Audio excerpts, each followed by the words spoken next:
All right. All right. Now we're recording. How you doing today, Mike? I'm doing well, David. Thanks for having me on your podcast. This is exciting. Absolutely, man. I appreciate you doing it. Now you're a comedian and you're from Michigan, correct? Yes, sir. Yeah. When did you get involved in comedy? I've been doing comedy for about 10 years. Oh, wow. And I got involved, it was like a long time ago. Before I started doing comedy, I was running a lawn service, and I was working at this bar called The Shook. I was like a promoter for their crazy country night on Thursdays. and so I was like doing that. Like I was kind of like living a fun life, just, enjoy like getting people to come out and party with me, and then mowing grass during the day. And I seen that Ralphie May was coming to town. He was coming to the Temple Theater in Saginaw. And I was like, oh, dude, I seen this guy in Last Comic Standing. He's hilarious. This guy's so funny.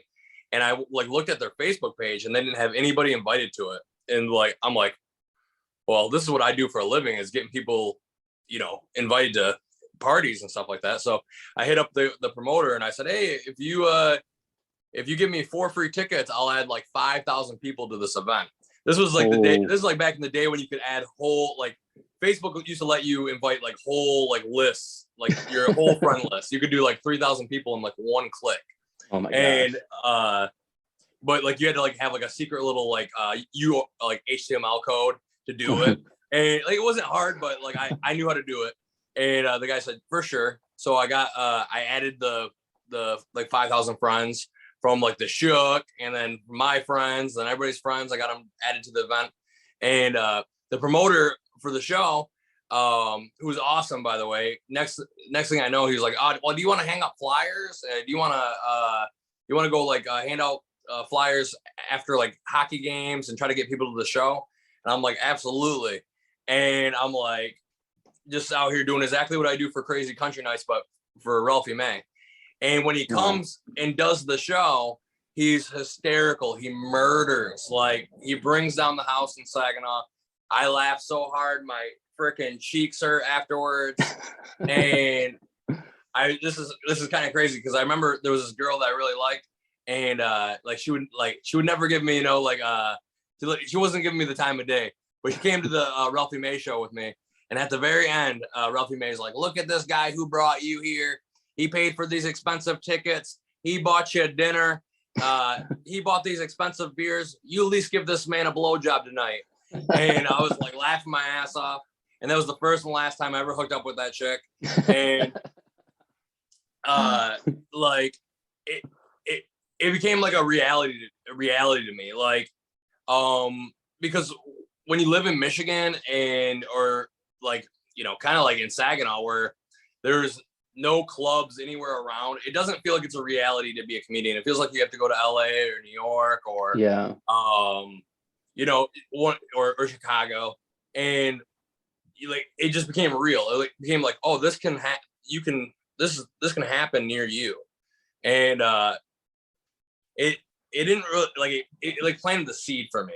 Yeah. And then maybe like a year or two goes by, and like I've been thinking about it. I'm talking to my friends. I'm like, oh yeah, like I'm like coming up with scenarios in my head about what hecklers are gonna say to me. I'm writing it down. I'm like, this guy's gonna say this, and I'm gonna come back at him.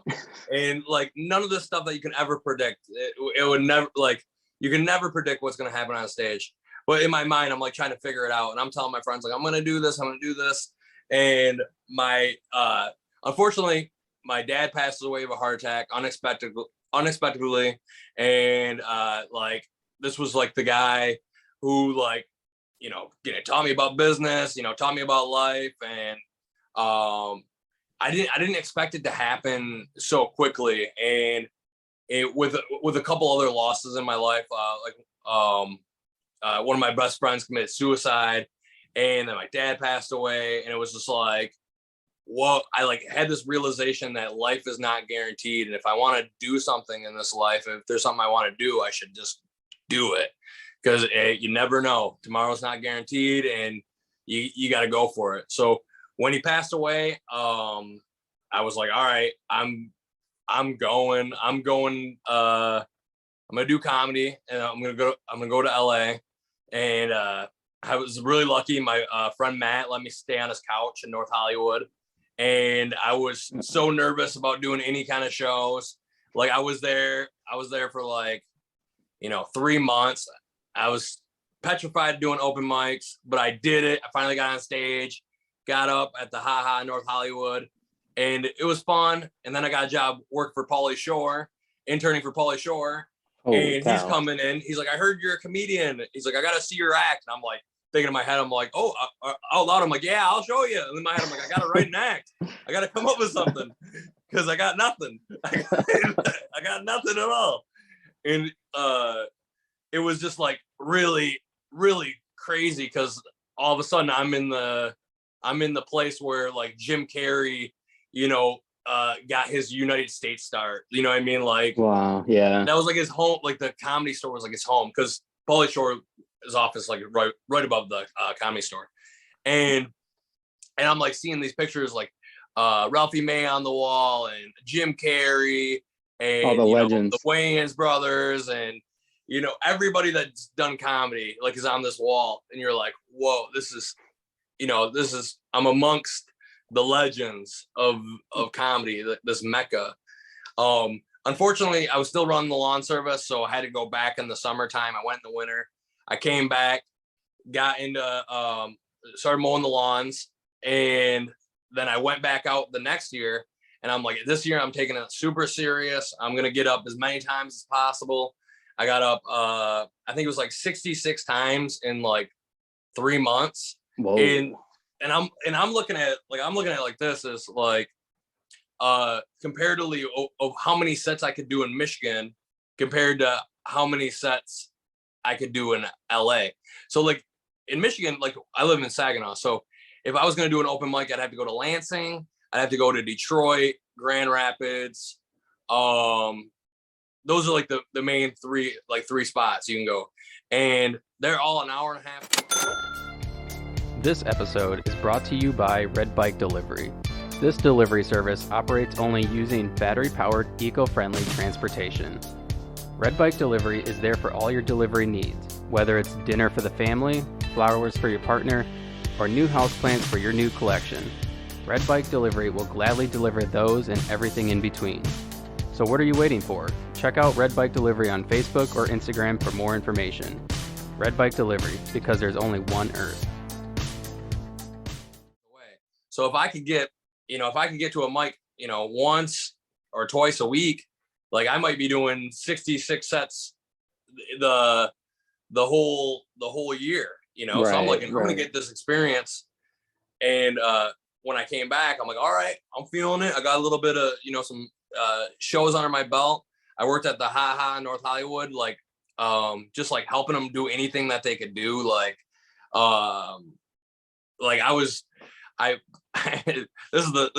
this is how I met one of my best friends in comedy. I remember I was out there and it was like coming to like New Year's Eve. And so like, I remember I'm at the Ha Ha Comedy Club. I've been helping out. I'm like grabbing ice for them, helping him with marketing. Cause I did promotion. So I'm like, I'll help you with the marketing. I'll help you with anything you need to do. I just want to learn how to do comedy. And, John Melendez was there, Stuttering John from Howard Stern, and he's just hanging out there, and he's like, "Come to this party in Las Vegas, man. I'm having a party. Come out there." And I'm like, "Oh, for sure. That sounds like a great idea." And then the owner of the Ha Ha is like, "Hey, do you want to work? You want to help here at the club?" And I'm thinking in my head like, "I'm gonna get on stage on New Year's Eve, like this is gonna be great." And they had me DJ, and and everybody back home was like having a good time. I'm calling my friends. They're all drunk. They're like, "Yeah, dude, Happy New Year's." And I'm like, "I miss you guys. I'm out here. Hopefully I'm going to get some stage time." And I'm like in this like small ass, like the smallest sound booth of all time. It's like a little closet with like a little peek hole. And you can like see everybody out there with their friends and family, like having a great time. And like the first show goes by. I didn't get on stage. The second show goes by. And like it's dawning on me like I'm not getting on stage. I just missed this party in Vegas. And, you know, I'm away from all my friends and I'm all like kind of like defeated a little bit. And I see this guy, Nick Guerra, go on stage and he's hilarious. He rips the freaking roof off the place. And I was like, oh, and like, I was just like, oh, good set. You know what I mean? Like, good set. And, but I felt like kind of sad about it. But then like, I went back home and I started my own show, the Future Comedy Show, like right next to my house, like at a small little bar. And all of a sudden I'm looking on TV. I'm like, oh, hey, that guy who was just headlining that show was just on Last Comic Standing. He got on Last Comic Standing. And I'm like, that. I'm like that. I was like, I just seen that guy. And the next time I go to LA, I come back every winter for like 4 years straight. And I see him, I'm doing the show. And this is after he's got Last Comic Standing. He's got a Comedy Central credit. I'm like, hey, dude, what kind of advice you got for me? And he's like, we started talking comedy. He's like, I'll come to Michigan. I'll do a show with you. And I mean, we did a show at the State Theater. I had him come and I was like, I'm going to promote it. I lost like $4,000 on the show. Well, because in the beginning too, is like, you think like putting on shows is going to be like input, like output, like right. You'll be able, like you put the money into advertising, it's going to come out. Yeah. So I got like a radio ad for like $4,000 and it sold like 30 tickets. It was I literally sold all the tickets by hand. We had like 130 people there and I sold 100 of them like by hand and the radio sold like 30 and I spent like $4,000 on the radio. And it hurt. It hurt my soul, but Nick was so nice. He gave me some of my money back, which was like very nice. And we were friends ever since then. I don't know. Now I'm on a huge just tangent of how I got started. No, I think that's awesome to hear, because when a lot of people like come to see you at your show, they imagine that you're just like inherently naturally funny, and that you've probably been doing it for a long time, and they don't understand like the struggles that it took in order to get where you are today. Oh yeah. Correct? It's easier to start the book in the middle of the book and being like, oh, this guy's just a natural talent here. Right. So would you have considered yourself kind of always a funny guy? Or yeah. I mean, like my domain of of doing comedy like started on the bus, like when I was like really young. Like I remember my friend, he was on the bus with me. He told me my first street joke I ever heard. It was on the bus. His name was Justin. I remember he had this joke about this flea, and this flea goes to his cousin Flea's house, and the flea gets there. He's cold. He's like, "Brr, I'm cold." And the cousin flea goes, "Why are you so cold?" He goes, "Well, you know, I got in this biker guy's beard and he rode Harleys all winter and I'm freezing." And then the other flea goes, "Well, you need to go find a nice lady, go crawl up her leg, find a nice little spot. It'll be warm there. You come back next spring and tell me how you do." And he comes back the next spring and he goes, "Oh, okay." He goes, "I'm freezing." And the flea goes, "Why? You didn't do what I said?" And he goes, "Yeah, I did exactly what you said to do, but somehow I got stuck in that biker guy's beard again." And like when he told me that joke on the bus, I started like looking up all sorts of jokes online. Like there used to be like a website like funny.com or something like that. And it was literally just street jokes. And I would look up blonde jokes and, you know, every kind of sexual joke there was. And I would get everybody around the bus and tell these jokes that I memorized the night before. And it was kind of like the back of the bus. That's like where all the jokes were. Like, "I'll come back here. We're gonna tell the jokes." That's probably where it started. But then like I did academic track, which was like this skits like the schools competed with like 5 kids a piece, and you get like a premise, and like they give you 5 minutes to plan it and 5 minutes to perform it, and they'd be like, "Oh, you're watching your little sister and she breaks the vase that's been in the family for 3 decades. What do you do?" And you have to think of some kind of, you know, humorous way to fix the problem.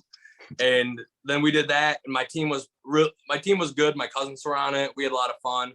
and then I did drama, and that was like such a slack off class, but it was so much fun. We'd like sneak out, get Burger King, and go on the roof and smoke pot. And but I did get the lead in one of them, and I got the lead in like this murder mystery play, and I didn't like learn any of the lines. So like a week before, I had to pretend to be sick for the whole week and listen. I recorded all the lines on like a MP3 player, listen to them. That was back in the day. Like I'd pretend that I was sick, go to the office and just listen to my lines all day, and like prepping for the show that I didn't know any of the lines. I'm the lead and I don't know any of them. And fortunately, I learned all the lines just in time. And the weekend before, like I have a party at my house, and this kid comes over and he wasn't invited. And I'm like, dude, you gotta leave, man. These are my friends. And then he headbutted me in the face and slammed my face onto a counter. And I had the biggest black eye ever during my debut lead as an actor. Oh my gosh. Yeah. Well, I learned that day that it doesn't matter if your friends are there. You got to watch out for these crazy people. Well, that's one thing I found really interesting coming to your comedy show, the Future of Comedy show. Was it Friday night? Yes, Friday night. That you guys did not hold back. You guys were not concerned about cancel culture, the shit you guys were joking about. I was like, damn, like I felt free. It was awesome. It felt free. It felt free. You weren't concerned about hurting people's feelings, which you shouldn't be. If you're doing comedy, you shouldn't be concerned about offending somebody, right? Yeah. Well, it's never my goal to ever offend anybody. That's not my goal is to like bring you as much value as possible. Like I want you to have as much fun for the ticket price as possible. And I never want anybody to be upset. And I think that with like the people that I have on the show, the Big Juicy was on the show and myself, and it was just like our energies are like very authentic, and like you can tell that anything we're saying is not coming from a place of malice. We don't want anybody to like have hurt feelings or not feel good about themselves, but we're gonna definitely bust your balls a little. You know, it's part of the gig. Oh yeah, absolutely. And I just love that, because a lot of times I think comedians are afraid to say certain things because they're afraid of, the way the crowd might respond, or they're afraid of getting canceled or whatever. But it was kind of liberating to go to your show and then hear some of the jokes that some of the comedians were saying. I was like, okay, this is awesome. Like, it feels like comedy. Yeah, well, we're not famous enough to get canceled anyway, so like it could happen. It could happen. I'm not that big. This podcast is not that big, but people have tried canceling me for some of the guests I've had on. It's ridiculous. Well, people have nothing to do. That's like the crazy thing is if you don't like it, just don't watch it. That's exactly. You're not forcing anybody to download your podcast, right? Or exactly. You're not forcing anybody to go. I don't know who the guests are, so I'm not sticking up for them. Right. No, it's generally like politicians or whatever, those kind of guests. People who would like naturally, I guess, just be considered controversial. Yeah. But absolutely, politics are hard. It's not fun. That's what I've been telling everybody is lately at my shows. I might not mention it at Jackson, but I've been trying to tell people is we can't wait for politics or politicians or people, the left or the right, to come save us or make things better. We got to start really looking at our community and being like, hey, the people are here at this show together. We're the people that are here for each other. So we need to start taking care of each other right here. Absolutely. I can't believe how many people get ripped in politics. And, I feel that both sides really don't have a vested interest in the common person. You know what I mean? So it's funny that people get so excited about it. They're like, oh, my team, my team. Like, and really both sides really, I mean, they don't give a shit. In my opinion, I guess that's why that's why I like comedy so much, because it's something that anybody can go to and just laugh. Like if you go, especially like if you're joking about politics and you have like just a point of view of like, okay, this guy's just trying to be funny. And like most comedians don't have like I guess a narrative that they're trying to get like put out on stage. They're just trying to be funny. And so whenever I go to a comedy show and I hear somebody talk about politics, like it's not one of those dividing things. If anything, it makes I feel like people come together. Yeah, it depends. I mean, it depends on what you're talking about, I guess. Yeah. But I mean, in Michigan, it was crazy doing shows through the pandemic. I mean, with everything shutting down, every show we did, I mean, we were joking that Whitmer was going to come in, bust through the door, and shut us down at any moment. And people really like that joke. People really like that. They like the idea that she was going to come to the show and shut us down. But luckily, I mean, comedy's back, because that is maybe the last true form of free speech left. I really believe it is. I mean, because if you know, you have Twitter, you can get kicked off Twitter. If you have YouTube, you can get kicked off YouTube. Any of those platforms, you can be kicked off. Yeah. I mean, if you have a fan base, I mean, even if you have a fan base and they kick you off, you might not be able to reach your audience. But I mean, if you have a true audience, I mean, you can never truly be canceled in comedy, I don't think. I mean, not unless you're Bill Cosby. Yeah, I mean, who knows though? I mean, I have a feeling people would come see Bill Cosby. I think so. Sometimes I have a joke about Bill Cosby, and it's just a quick little one-liner, and you'd be surprised how many people are like, "Oh, my childhood, don't remind me." You know what I mean? Like, don't remind me what he did. Like, and they may never really believe it. Like, that, you know, that's not, you know, that's not real. Oop. Right. How often do you write jokes, or do you write every day?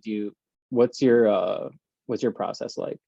So I do write every day, but it's like I journal. So I like just journaling my thoughts. So like, all right, well, this is like my goals and my gratitudes, and like just kind of like what's happening in my life, what I think I need to change to make it better, to get to the point where I want to be. But I do a lot of writing on stage, because like things will happen on stage, and I'll go, oh, that was funny, and then I'll remember it, and I'll go, okay, I'll just add that as like a one-liner to my act, you know, somewhere in here, like, because like a lot of it's improv, but yeah, but you can find these spots that are like, you can use the same line again. You're like, oh, this is a good spot for it. Like, I mean, when people are going like this and holding their arms, and you know, that's my one line with the formula shortage going on. I'm like, oh, you know, this guy heard there's a formula shortage, and he's like, not getting it from me. You know what I mean? Like, that line's gonna work for like, I don't know, probably another 6 months. I don't know. I'm gonna squeeze as much out of it as possible until it's not longer relevant. Right. So when you were on stage Friday night and you were doing most of it was improv, right? Yeah, I think so. I do Jackson all the time. Like, okay. Jackson's like my second largest market that I do. Not like largest in per capita, but like with the like how many like with ticket sales and stuff like that, it's like my second market. Okay. And I do shows there all the time. So a lot of people have seen me there. So I'm not trying to repeat any material. So right. I'm doing a lot of improv on that one. But if I go to a new market, like I've got jokes I've been working on, you know, I've been doing 10 years, and you've seen, I didn't do any actual jokes when you were there. No, you didn't.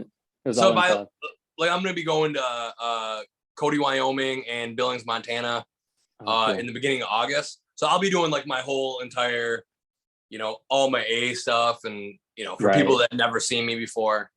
But I try to put on a good show either or. I mean, that's like kind of how you strengthen your act. You're like, all right, well, these guys seen it. And that might have been one of the reasons why I feel my strength is in my like my crowd work or my improv is because when I first started, like I was saying, it was so far away to go do any of these open mics.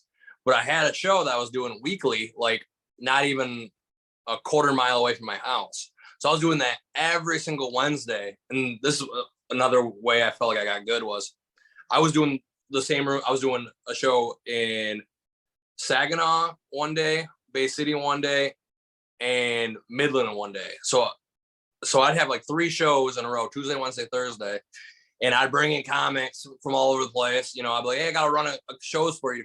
Come on and go do a Tuesday, Wednesday, and Thursday with me. And I would stay in the middle, and this audience would see me every week. So I'm like, I'm putting my feet against the fire. I got to go up there and rip, you know, every week in front of the same audience. So I have to come up with new stuff. I gotta be over like expanding all the time, because once somebody hears the joke the second time, they're like, heard it. Like they'll be like finishing the punchlines, and like it's not good. Like it gets stale real quick. Nobody wants to watch the same jokes over, especially not live. Right. Like, right. maybe on a, you watch a special that you really like, you watch it a bunch of times, but people don't want to see the same, 15 minutes every week. Yeah, that's one thing I was telling my wife, watching you on Friday. I was like, his improv skills are like off the chain, because I mean, you were able to just like right off the cuff just start making fun of people and carry on the jokes, and even the whole music improv thing was pretty good too. Yeah, the music improv is like what really ties it all together, because people don't understand what I'm doing for the most of the time. They're like, what's this guy? Like it's so funny, because when I first started, or maybe like 3-4 years into comedy, there's this like really like huge guy who was like 6 foot freaking 8. He's built like a damn giant, just humongous, right? And he was like talking through everybody's set. So when I get up there, I'm like roasting him. I'm roasting everybody, but I'm roasting him especially. And he's all mad. He's like, "You got no jokes. You got no jokes." He's like mad because I don't got no set up punchlines. And I'm like, "You're the joke. You're the joke." And he's like humongous, and he's wasted. He's like, "My dad served in World War II." He was like, man, like, but like people don't understand like what the hell is this guy doing? But then when it comes all back, and it all comes back to a song, people are like, "Oh, okay." It's like a little bow on the top. Like, "Oh, all right, I get what you're doing now." It's almost like you're collecting data from the crowd and to use later on in the musical or in the music portion. Exactly. Yeah. Exactly. Sometimes I like have to like stop myself from like saying the joke right away, because they'll say something, and I'll be like, all right, well, I'm gonna get a couple of jokes after they say something, but then I want to keep the real good joke for like the song, because like you can like when people say stuff, I'm like, all right, okay, well, I can connect this with this, and then I just want to keep it for the grand finale. I'm like, cool. I'll just be like, "Oh, I like that. Ooh, I like that. I'll be back to you." Oh, that's funny. Now you have a bunch of shows coming up, don't you? Yeah, I'm like booked almost solid until December. Holy shit. But I do have the summer series coming up. I got Croswell this weekend. When's this podcast go up? That's a good question. It'll either be later this week or the beginning of next week. Okay. Yeah, if anybody can hear, I gotta you get all my dates at MikeBall, DOTCOM.com, MikeBall.com.com. Okay. You probably post that in the show notes. In the show notes. If you want to see any shows, I got Croswell, Lake Orion, Cadillac, Michigan, Bay City, Traverse City, Billings, Montana, Cody, Wyoming, Port Austin. They're all coming up, and then getting into the fall, there's a ton of dates all over Michigan. That's cool. That's very cool. Now, is comedy something you do full time now? Oh yeah. So I've been doing comedy full time for 7 years, I think. Whoa. So 3 years in. Yep. So it might have been, yeah. So the last time I went to, it might be 6. I'm trying to, I can't remember if it's the 3rd or 4th year. This time flies like crazy, but I remember I was in LA, and that guy, remember that guy, the owner of the haha. So Yeah. I was working there again, like when I came back, and he was like, "Oh, I'll let you sublease my sister's condo for a month or whatever for like $800." And I'm like, "Hell yeah!" So I'm like renting out this apartment for $800, and I'm like sitting there on my phone, and I see that there's a like event on the comedybureau.com, and it says making money doing screenplays. And I'm like, well, I like to make money. Like, I'd like to learn how to make money doing screenplays. And it goes hosted by Judd Apatow. And I'm like, what the hell? $5 for Judd. You know who Judd Apatow is, right? Yeah. So like Freaks and Geeks and 40-Year-Old Virgin and Super Bad. I mean, dude, he's involved in like all of my favorite projects, especially when like that time of my life. So I'm like, oh, like, holy crap, like it's happening in like an hour. So I jump right in my car. I head down to the UCB theater. I get out. The parking's $5. I'm just like talking to the parking guy. I'm like, parking's $5. Judd Apatow is going to be talking for $5. Like, do you believe he's going to be giving away his information? How to make money doing screenplays for $5? $5? Like, I'm like, my mind is blown. Like, it's like cheaper than a fucking $5 Subway sandwich, you know? At the time, I'm like, I cannot believe it's only $5. And I'm like sitting there, and I'm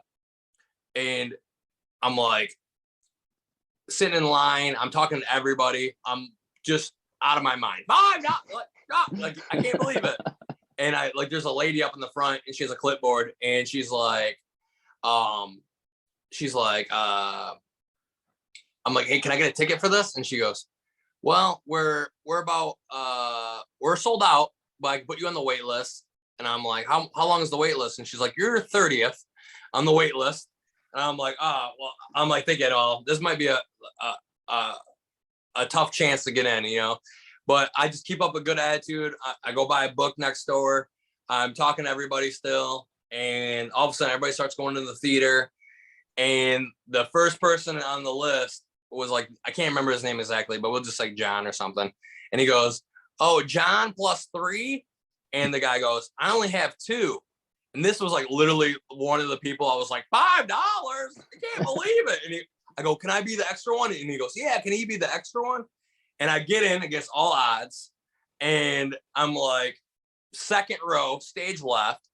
And Judd Apatow comes out. The whole place goes wild. Sold out show. Judd Apatow. And the first thing he goes, who's here for entertainment and who's here to learn? And I'm like so hype. I'm like, I'm here to learn. I'm here to learn. Like, I'm like way louder than anybody. And he just like looks at me and he goes, oh, well, what do you want to learn about? And I'm like, well, you know, I run a lawn service during the summer, and I'm out here in the winter time, trying to learn as much about comedy as I can. So anything that you want to teach me, like, I'm here to learn. Like, I love all your stuff, all your movies. And I'm like going like all through all the stuff. I'm like, oh, Freaks and Geeks and 40-Year-Old Virgin. I'm like naming off everything he's done. And he's like, oh, I like you, you know? And then all of a sudden, and this is, I feel so bad because I can never remember this guy's name. And this other comic comes out, and it'll come to me. It'll come to me like as soon as I tell the story. And he's the pivotal point. I feel so bad. He's a Chicago comic, but he's like coming out, and he's like going back and forth with Judd Apatow, and he's like making fun. He's like, you never give me any good roles in your movies or whatever. And I'm like sitting over there, and then Judd kind of like looks at me and goes, oh, like, what did you think about anything? Like, what, like anything you want to learn about specifically? And I was like, well, you know, I guess, like, how do I get into movies with you and Seth Rogen? and the whole place laughs, right? They're like, ah! And Judd like starts to like rub his chin, and he's like about to answer. And this is, I'm killing myself for not being able to remember this, what his name was. It was super funny comic too. And he like cuts him off. He cuts off Judd and he goes, I'll tell you what to do. You quit that stupid lawn service and you just come out here and do it. You can't do it if you're running a lawn service. And I'm like, like, duh. Like, that makes sense. You know what I mean? Like, you can't. So I go back home. I get this book called The One Thing. And it also says, like, you got so many units of energy. You got 100 units of energy, and like you're using 50 of them on your lawn service business and only 50 on like, or like, for instance, say like for somebody who has a day job and they work 40 hours of their day job and then they do 10 hours of comedy.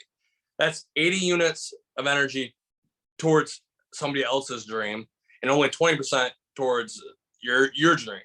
So you gotta swap that. Like, you gotta be like, make that 20% enough to live, to, you know, to follow your dream, and then like cut overall overhead cost, or to get to 100%. Because once you use all your energy at the thing, it starts moving. You know, life is a game of input outputs. Like, the more you put in, the more you're gonna get out. Right. So like at the end of that year, I remember I had a guy quit on me like right before the end of the year. It's like cold outside. I'm shoveling out this grass on the back of this truck the last day. I'm like, this is the last day ever I'm doing this. I remember I went and told like my second family. I have like a second family. I'm like, hey, this is the last day I'm selling this lawn service. I'm going full time. And it was really early on. It was like really super early on. And I did end up getting a little bit of money for the lawn care business. And I like went, like, I was like doing comedy, and I like see my savings dwindling because I wasn't making any money yet. Like, all my money, I was like getting down lower and lower and lower and lower. And all of a sudden, like, I'm like at like $7 in my account. And I'm like, I gotta really start making some money. So I started making some moves. Like, all right, I'm like, well, I gotta produce more comedy shows. So I started producing more comedy shows. And then the next thing I know, I get a call from like this golf resort.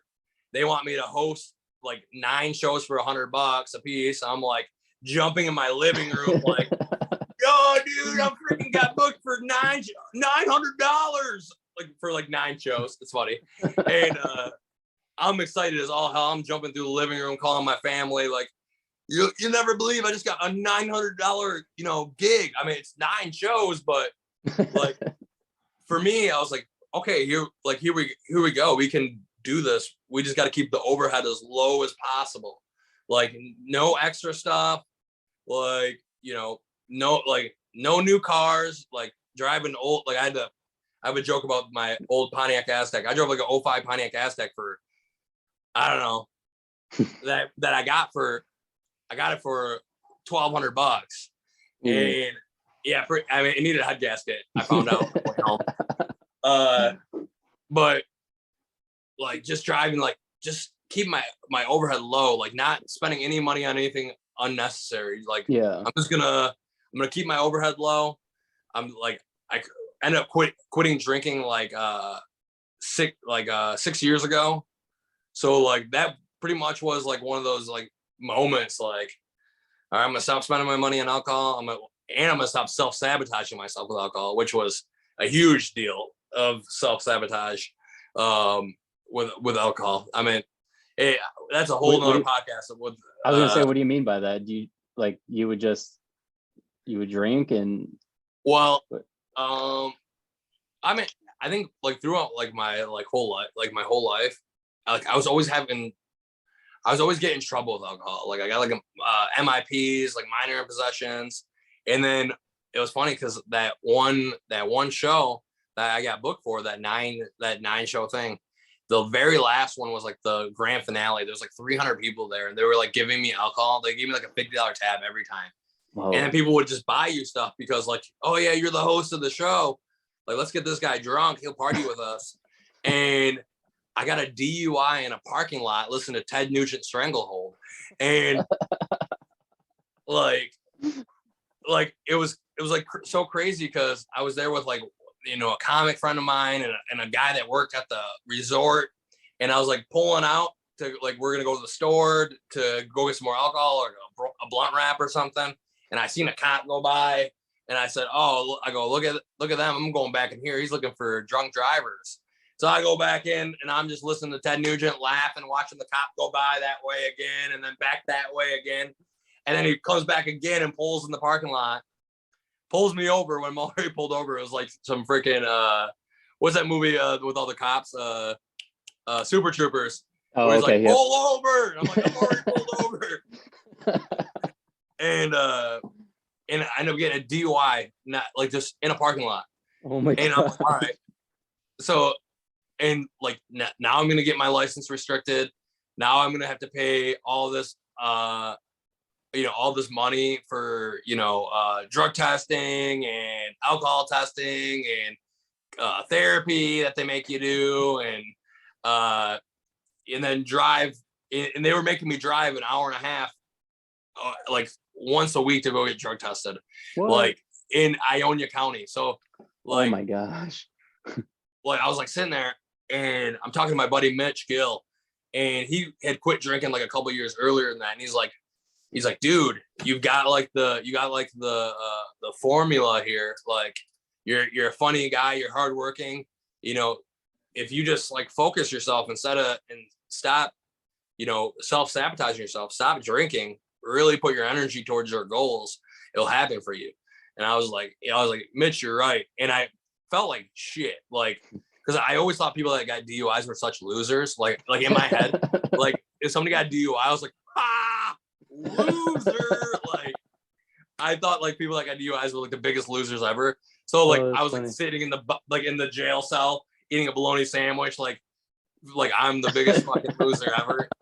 And I like got out and I was like, I'm done. Like I'm done. This is it. It took me like a little, like it took me maybe like a little while after. I think July 8th I'll be 6 years sober exactly. Oh wow. But like just like that kind of self-sabotage, I was like, all right, well, I'm done doing that. And it does help because you save a lot of money and you're not making bad decisions. You're not putting your safety at risk. Do you think you've been more successful since you stopped drinking? Well, with comedy? Yeah, I mean, I became more focused, and if anything, it was a gradual thing. It's finding out what's important to you and what actually helps you like towards your mission, you know, because a lot of times you get stuck in your head and you go, well, I got to do this. And then you realize that none of those things actually put you towards the direction that you want to be in. It's actually like these little minuscule tasks that aren't fun. Like Elon Musk would say, it's like, this is like your to-do list. Like this is just the stuff to keep things going, and just being able to focus on those things, like writing every day and like just trying to get something done for like your career every day. Like, all right, well, I'm going to sit down on the computer and I'm going to put out 10 things that are going to make, you know, help me get to my goal of what the overall, whatever the goal is for you. Like, I'm not sure. I don't want to share my whole master plan on here. No, but like no. I do have some goals. Like I mean, for like selling tickets, like I had to go, like, I've already sold more tickets this year in July right now than I did all of last year. Wow. So like, I'm trying to like really say, okay, how do I sell these tickets? What do I got to do? And these are like the real things that will add value to my life and be able to help other people too. Cause you can't fill from an empty glass, you know, you can't help anybody. You don't got anything to help with. Yeah, that's one thing I've realized, like, especially with a podcast, because I also work a full-time job, is that if I do something every day, whether it's, you know, like if I'm not putting an episode out, let's say, but or editing an episode, but if I'm maybe promoting a past episode, or maybe I'm actively looking for a guest or actively looking for some sort of sponsorship or something, whatever it is, or responding back to emails, as long as you're doing something every day, you're always kind of moving in the right direction. Absolutely. Like you're not staying stagnant. Absolutely. And I think the key for me, what I'm learning too, because this is all gradual. Like in the very beginning, like I was very a procrastinator, wait till the last minute. And the like, I mean, like I was telling you about like the that theater show, the drama show. Like I was like waiting to the last minute to do to learn my lines. But like, how did you do, by the way? Oh yeah, it was fun. I learned like literally they like my cast were like, what the hell? Like the day before they're like, is he gonna get it? And like literally I got it like the day, like I like got everything nailed down right before. Oh my and it gosh. was so much fun. Like if anybody's like watching, you're younger and you're thinking about taking drama class and you're like, oh, I don't know, it's kind of a nerdy thing to do. No, just do it. It's so much fun. Like it is so much fun. Number one, the girls are the best that are in drama. Like they're like always. Yeah, they're like they're just. I just remember my friendships from drama, and all the girls in the class were amazing. Like just real fun people, and like very like I don't know. It's some of the best times in my life was drama class. But do that if you're thinking about that. But the main point I think I was talking about is the discipline to do that every day. If and once you like get it down and you're disciplined enough to do it like once a day, you start doing it every day for like 3 months, and all of a sudden you realize, hey, this ain't hard anymore. I was doing 3 things, but now I'm gonna do 6 things. Yeah. Oh, now the 6 ain't really that hard. Now I'm gonna do 15. And then by the time you're doing 15 things a day for your business or whatever, you don't need that other job, because now this business is making you so much money. Now all of a sudden you can put all the energy in there. Yeah. It happens, but it's just gradual. It's like anything, like going to the gym. Like if you go to the gym, you just got to just get there 3 or 4 times a week. If you just go 3 or 4 times a week, after a year, you're going to want to be doing something. You're going to want to lift more weights. You're going to want to run a little bit longer than a mile. You're going to want to, you're going to see the progression, and then just want to add on to it. Yeah, absolutely. Yeah, it's like that with anything, at least for me. And for me, I'm like an addict too. So like whenever I get involved in something, I'm like, this is what I'm doing. And then I try to focus all my energy and everything into that one thing, or multiple things depending on what I'm doing. Like the podcast. Well, when you reached out, I was like, David, I was like, who is this guy? What does he want? Let me see what this is about. Because a lot of people are like, oh yeah, come do this, and then they're not organized. They have no idea what they're doing. And then I looked. You had a nice calendar going on. You had good spots to, spot like a abundant of slots to pick your date, do a podcast. And I was like, all right, this guy has it together. He's gonna make it. Just because you're planning it out, and you're focused on it. You got a calendar. You're wanting to do it. Like, you'll make it. It's gonna come for you. Oh, thanks. I really appreciate that. Yeah, it's just one of those things that, when like I had mentioned, I work full time, and so working full time and then trying to schedule things around my schedule, and then like if I'm scheduling with you and we're going back and forth, like, no, that time doesn't work. What time works for you? Nope, that time doesn't work for me. But if I can provide a time that somebody can just go on and see what I have available, then they'll inherently just pick a time, whatever time suits them. It may be 3 weeks from now, but eventually 1 o'clock in the afternoon on a Sunday might work for them. Yeah, we scheduled this like a month ago or even farther. Yeah. I mean, so that worked out. I mean, that's pretty good. That's smart, because you'll get some good guests that way. Yeah, you will. And then one thing I've also learned, like with moving in the right direction, always doing something to better whatever it is. And for me, it's, obviously trying to like reach out to guests or doing something for the podcast every day, is I'll just send invites to people like yourself. Like I send invite, he might say no, but so what? You just keep on moving and find somebody else. So again, thank you for signing up. That's cool. Yeah, man. Well, I didn't know you came to the show, so that makes. I was like, all right, this guy's doing a little research, and that's good. That's good. That's good for what you're doing. To be informed about your guest, and I appreciate it. Well, like I said, I'm a huge comedy fan, and I've been a comedy fan since I was a teenager. I remember the first comedian I ever seen or heard was Dane Cook. Oh, and, dude, I love Dane Cook. He's one of my favorites, and I remember his joke specifically. I was in the youth group. We were going to some sort of church event, and one of the guys brought his MP3 player, and we're sitting in the van in the church going to this event, or at the church going to this event, and we're like hiding behind the chairs because we didn't want the youth pastor to see us listening to our MP3 players. And we're listening to Dane Cook, and it was his cheating joke, and he's like talking about how, he's sneaking in the house at like 2 or 3. Cheater, lie. Yeah. Bro. Oh my gosh. One of the, from that moment on, I've been hooked on comedy. And I actually had a chance to go see Dane Cook recently within the last few years. And it was extremely cool. Did he rip it for you? Oh, he did. So I got a story. So it's funny because you talked about Dane like that. Number one, if you are a Dane fan, follow him on Twitter because he does like live Q&As all the time, and you can ask him any questions. And he's very like open. He'll answer your questions for you, and it's pretty cool. But when I was out in LA one of the years, because I love Dane too. Like that was one of the first comics I ever heard. Okay. Him, it was like he was like the first one like I really heard because all my friends like worked at Burger King, and he had that BK Lounge show. Oh my god, yeah. And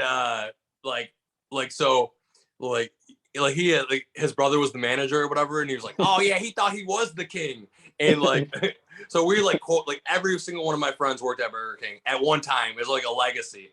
Like I did, my buddy PJ did, my buddy Waz, my buddy Jake, and my buddy Blaine. So that's 5 of us who all worked at Burger King at one point of our lives, and we'd go there every day, and we'd get free sodas from my buddy Blaine, and I remember just listening to that album like all the time, just like laughing like the Kool-Aid Man. And just like I remember being in a hot tub with like my friend and like these 2 girls were all listening to Dane Cook, we're all laughing like, and I was in LA, and my buddy John opened up for him, like he was like opening for him all the time, and I was sleeping on John's futon and in LA, and he's like, let me crash there. And one day he's like, what are you doing for the Super Bowl? And I'm like, I was like, yeah. And he's like, well, you want to come to watch the Super Bowl at Dane Cook's house? And I'm like, let me check my calendar and see what I can do, And so I'm like sitting there, and freaking, I'm like calling everybody back at home, like my buddy Dave Compton, like we were doing shows, like we were going to like all these open mics together, like we would always carpool. And I'm like calling him, I'm like, I'm about to go to Dane Cook's house. I'm about to make it, man. I'm like, I'm making it today, And I remember exactly the Super Bowl. It was the Broncos with Peyton Manning and the Seattle Seahawks. When Seattle just wiped their freaking ass with the freaking Broncos, like they beat them so bad. And it was so funny because like I was so nervous when I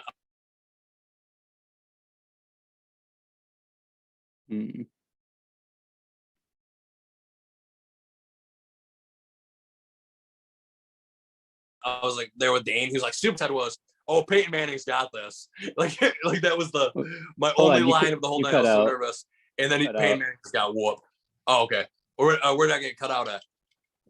You cut out what I think with Peyton Manning. it was for a couple seconds. So. Oh, that was the only thing I said because I was so nervous like seeing Dane, because like in my head I'm like holy like this guy's like the guy, what I mean, like the number one guy. Yeah. You see him like doing Madison Square Garden and all that kind of stuff. And I'm at his house. I'm like all nervous. John's like, don't be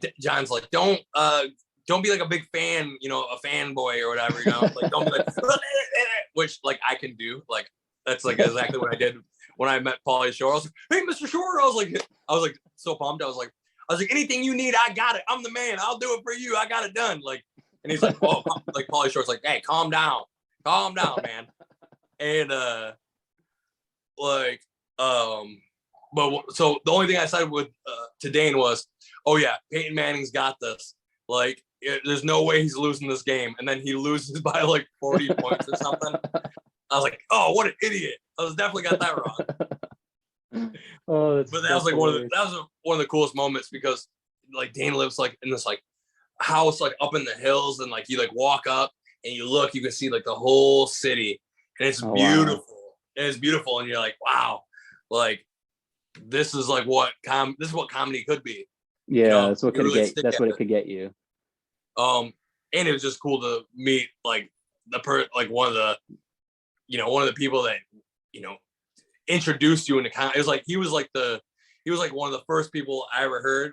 Yeah. Like, do comedy, and then I seen Ralphie May live. I love Ralphie May. That's like that's my dude to the day I die, dude. Like, I have so much gratitude for him. Like, he's the nicest guy ever, and like gave so much good information to me about comedy. Like, it was insane. Like most of the times when you ask people like for info, like, hey, can you give me like some advice for comedy? And they just like say, oh, follow your dreams, or like I'm not lying. That's a real thing. That's what Dave Coulier told me. He goes, follow your dreams. I was like, I can't use that. Like, that's not like applicable. That's what I'm doing. But right. But like, I talked to Ralphie, and he was like, he's like, all right. He's like going over like how to tell a joke. He's like, most people won't tell you this. He's like, you either got to figure this out on your own, which may take you a really long time, or you find somebody who's like real, like me, and they'll tell you right away. And he's like, this is how you tell a joke. And to this day, like, it's ingrained in my memory. It's like, you do a setup to the left, setup to the right, punchline in the middle. And when you do that, you scan all the way to the side of the audience, all the way to this side of the audience, and then you bring them in. You keep everybody accountable. Did I lose it? Nope, I got low battery. We can wrap it up soon. You keep everybody accountable with your eyes, and that brings everybody in for the punchline. And it's like, it's a psychology thing. And if I were to learn that on my own, how long would that have like took me? Yeah, that would have took me. I don't know if I would ever figure that out. Without somebody just saying, "Hey, this is how you tell a joke." I'm like, wow, that's like a basics 101. Yeah, like really actually helpful and you can use that even if you're not even doing jokes. You're just doing public speaking. Yeah, and you're trying to engage your audience. And you're trying to work with them. Like, if you notice when I'm doing my crowd work, and this is a thing that I've learned from one of my comedy mentors too, Bill Bouchard. He does a lot of crowd work. Is that I'll do somebody on this side. I'll be like, hey, what's going on over here? Ask a question. Somebody on this side and somebody in the middle as well. That way I can keep the jokes popping and keep the whole audience engaged. And, it happens pretty much like subconsciously now. Like, I don't have to think about it. Yeah, but it's a way to keep everybody engaged. So if you're like ever doing any kind of public speaking or something like that, and you're just trying to keep everybody looking at you, because in today's age, everybody's on their phones. Everybody, if you ain't looking at them, they're trying to do some shit, Yeah. They're on their fucking Tinder or fucking whatever they're doing on their, like, I see people that are so addicted to their phone that they're looking at their phone and there's no internet service. And they're just looking at a screen, just because they're so conditioned. Yeah, they're addicted. I'm addicted. Yeah, I'm addicted to my phone, and that's one thing I'm trying to do is get off my phone. That's like my next goal. It's like, if I can get away from my phone, because you ever look at your data of how long you're on your phone? I don't want to. Yeah, mine's embarrassingly high, and if that's like your biggest adversary right now, if you're doing public speaking, because people, it's like crack. They just like they want to look at it. What's going on? Ooh. Yeah. Oh, that's hilarious. That's actually really good advice. I think I'm going to use that if I ever try stand-up comedy. I'm going to use that.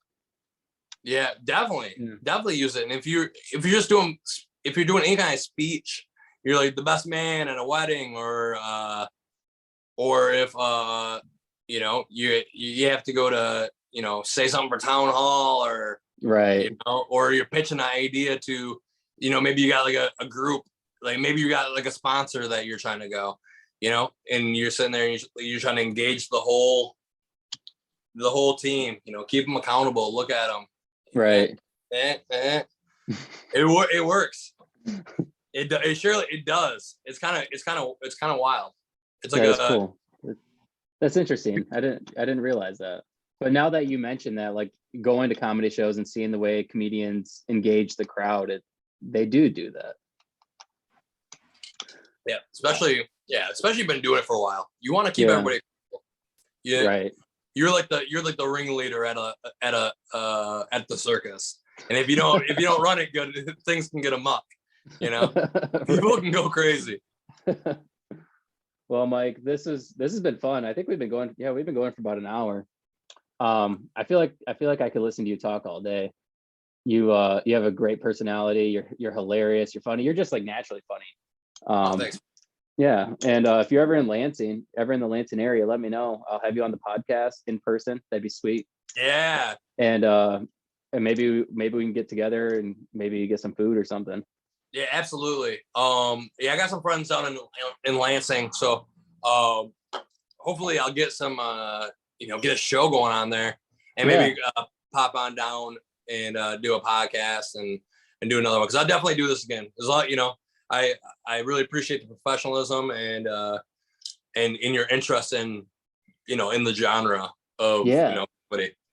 Oh, I love comedy. It's one of those, it's like I mentioned, it's one of those things that like I never want it to go away.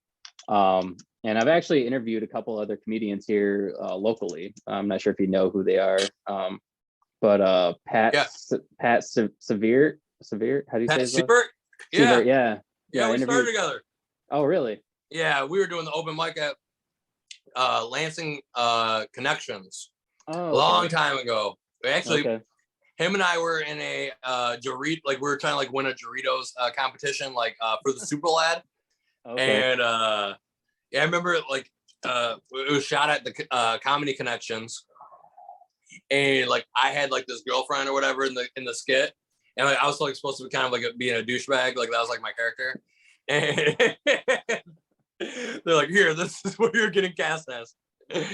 And like what a stretch. And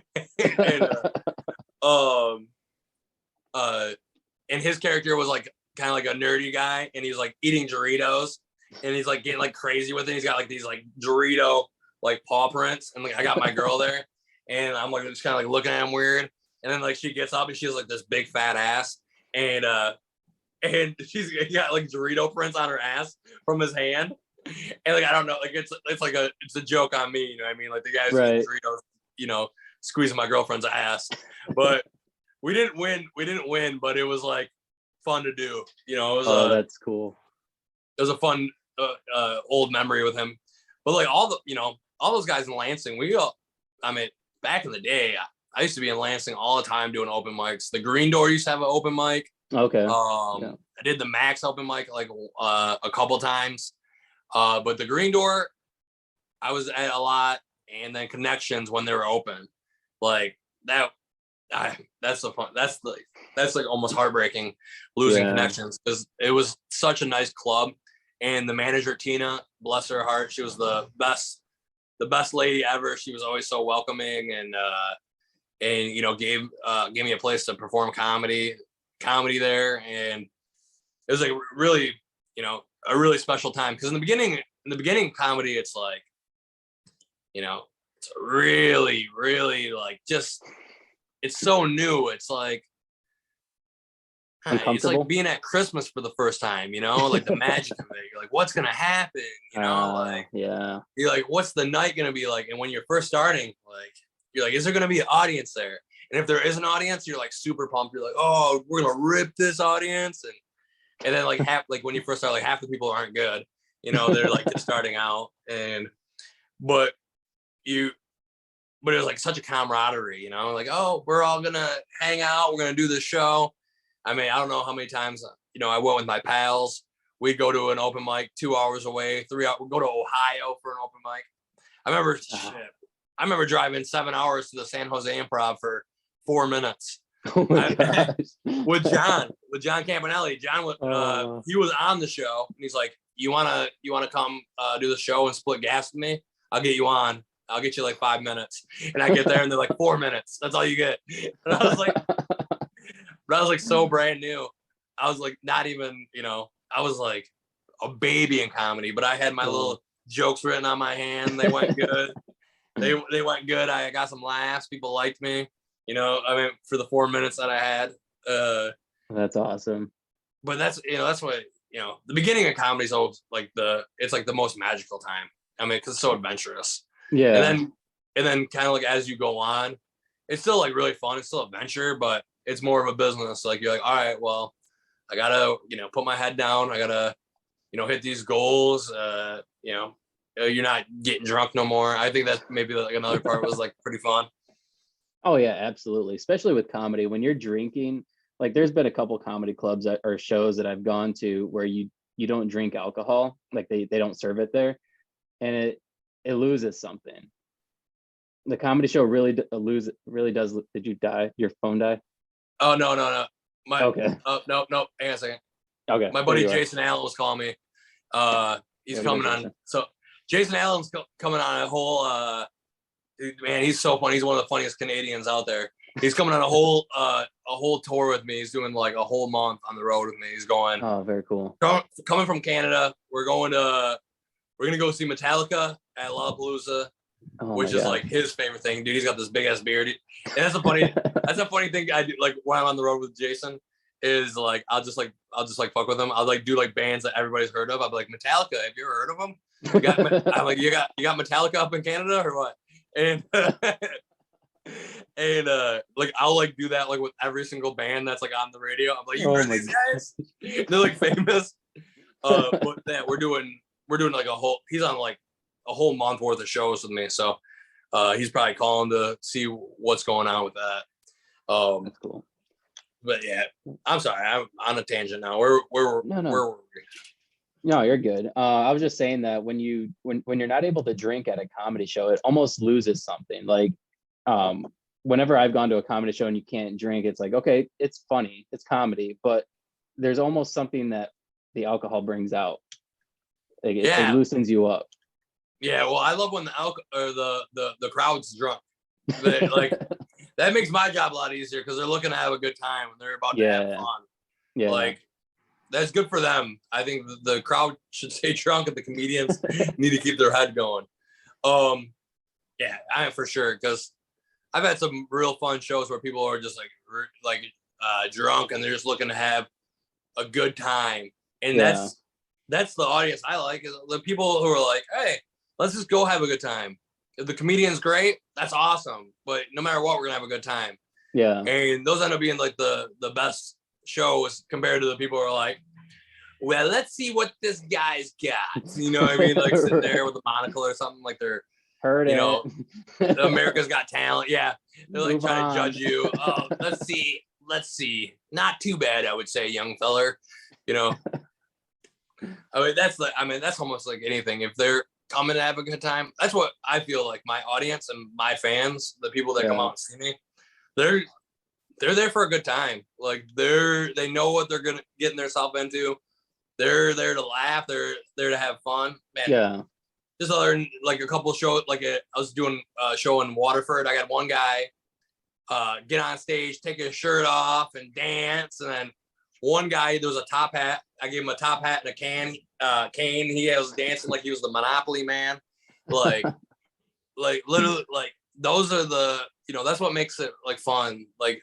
But I feel like I got a good audience for that. Like they know we're gonna have fun. We're gonna have a good time. Well, you just seem like a guy who likes to party. I used to. But you can tell, like you genuinely like have a good time, even though you're not drinking when you're on stage. Like when you were on stage the other night, I was like, this guy likes to party. Like he seems like he would be somebody fun to go to a club with or somebody to go to a party with. Like it just seems like it would be a good time. So back in the day, like when MySpace happened, right? And this is kind of like what I was like in promotions, right? I remember I was in high school and MySpace came out and my name was Captain Crunk on Facebook. Like shout out to like Lil Jon, Yeah. And the principal, I remember it was like my principal, Mr. Blower. He'd like see me in the Mr. hallway. Blower. Like, how's it going, Mr. Captain Crunk? And I'm like, oh no, they know. And like I got like these pyramids on my MySpace profile picture, and I remember I used to love just like throwing parties and having people over and doing beer pong. Like, I mean, I used to have a kegger before the football game. I'd have people come over and drink before the football game, then go to the football game, and then come back and drink the rest of the keg afterwards. Oh my gosh. But the biggest party that I think I ever helped throw was there was like this campground in Michigan. It's called Big Bend, and I went to it one year. It was like really fun, and so I was like super excited about like doing it again.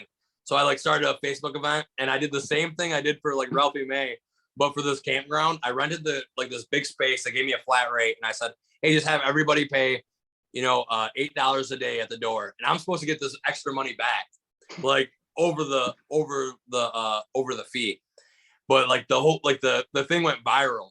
Like everybody came to, and it was called Big Ben Drunk Fest, and my dad's like looking at me like, what the hell are you doing? Drunk Fest. And like I'm supposed to go up there on Saturday, and people were showing up on Friday, and like it was like out of control. Like people were wasted. There were so many people that were wasted, and like the owners of the campground were like looking at me, and they're like people are jumping the fence, and I'm like wasted. I'm like, I'm not border control. Like I can't help you. And so like they're so mad at me. Like they're won't deliver firewood. So people are like, everybody's so like mad, like they're overturning tables, and they're going nuts. They're drinking. One guy got a DUI at the campground, like, but it was the funnest time ever because we lived that moment. We lived so carelessly and had so much fun, and it's a moment I'll always remember. But it's not something you can do when you're 33. You know what I mean? You got to get your shit together when you're older. Right. Like that's something you do when you're 21 or 22. Yeah. I mean, those days are retired for me, unless they're retired, man. I can't do it. That's awesome. That's good. Well, I mean, I hope the best for you, and I hope that you continue to have a successful comedy career. I mean, you're killing it. You're doing good. You're hilarious. And you're obviously booked up, so you'll be successful. Thanks, man. I appreciate that. I'm gonna manifest that success onto you too. Shit. Next thing, you'll be interviewing Dane. Figuring on there. I've actually thought about trying to reach out to him. Because I do know he does talk with his audience a little bit.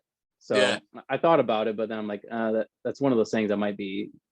I don't know. It's kind of it's nerve-wracking a little bit, but I do a few more. I build up your resume and then pitch them.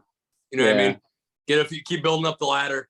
Build it and be like, well, I did this guy, and and then start get on that Twitter Q&A and start developing a relationship. Ask them questions. You get on there like 10 times. You start talking to them. You never know.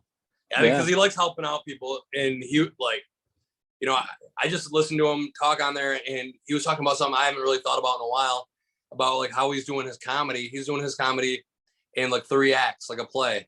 A beginning act, a middle act, and a finishing act. And I really didn't I wasn't really thinking about like comedy that way, but he is. So that's making me think like, well, maybe I should be thinking about it like that way, the way he builds his set, because there's obviously something that he's been doing for 30 years. There's stuff he knows that I haven't even contemplated yet. So, if I can learn anything from him, just like Judd, like if he's got anything to teach me, I'm like, tell me. I'm trying to absorb it. Right. So if you can get on there, I mean, whenever he does it, I put my notifications on for him. if if you're a big fan like that. Yeah, absolutely. All right, man. Well, thanks for doing this. It was fun. I'll let you know when the episode will be available, and yeah, hopefully we can do it again sometime. Absolutely, man. Keep rocking. All right, man. You too. Peace be with you. All right. See ya.